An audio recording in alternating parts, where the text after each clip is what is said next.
एक स्टूडेंट से school management, teacher या पेरेंट्स को जो उम्मीद होती है एक अच्छे रिजल्ट की, वो रिजल्ट क्यों नहीं आ पाता? क्योंकि वो रिजल्ट देखते हैं, वो पीछे प्रोसेस नहीं देखते। और जैसा प्रोसेस वैसा रिजल्ट, तो प्रोसेस ठीक कर लिया, रिजल्ट ठीक हो जाएगा। देखिए, क्लास 3rd में अगर एक बच्चा है और उसको क्लास 4th में आते हुए स्कूल मैनेजमेंट, एक टीचर, प्रिंसिपल और पेरेंट्स और वो खुद बच्चा भी अपने आप को मान लेता है कि वो उस ग्रेड के लायक है जिस ग्रेड में वो आया है।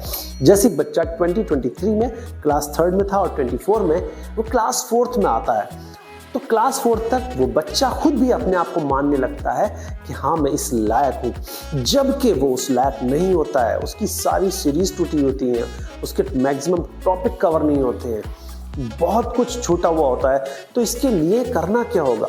सबसे पहले उसका लेवल देखा जाए और तभी उसका वो ट्रीटमेंट किया जाए। हाँ, ट्रीटमेंट मतलब उसको वो मेडिसिन दी जाए। जैसे एक फॉर्मूला है डॉक्टर वर्सेस टीचर।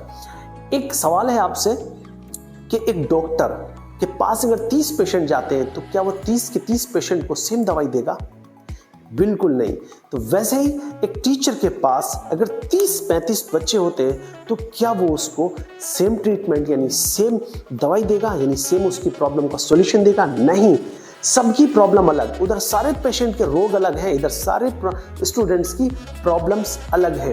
तो जाहिर सी बात है, हर एक बच्चे की प्रॉब्लम पर पहुंचना है, उसको डायग्नोज करना है, पकड़ना है, चेकिंग के बाद उसको उसके लेवल के हिसाब से उसके साथ काम करना है, उसका ट्रीटमेंट करना है, उसको आगे लेकर के जाना है, उसकी प्रॉब्लम पर काम करना है। तब वो बच्चा उस ग्रेड के लायक बनेगा जिस ग्रेड में वो है आज। तो अब ये बड़ा ही कठिन काम है, इसको कोई करना नहीं चाहता, जबकि करना यही पड़ेगा। एक बच्चे के लेवल पर जाना पड़ेगा, उसके लेवल पर जाकर वो काम करना पड़ेगा, तब वो बच्चा उस ग्रेड के लायक बन पाएगा जिस ग्रेड में वो अभी आया है। मान लीजिए एक बच्चा 4th ग्रेड में आता है, उसको लिखना पढ़ना नहीं आता है ठीक से, और उसको टीचर क्वेश्चन आंसर लिखवाते हैं, उसको टीचर कहते हैं कि इसको याद करके लाना है, तो क्या वो उसको याद कर पाएगा? क्या वो उसको लिख पाएगा? मान लीजिए एडिशन आता है, सब्ट्रैक्शन आता है, लेकिन एडिशन विद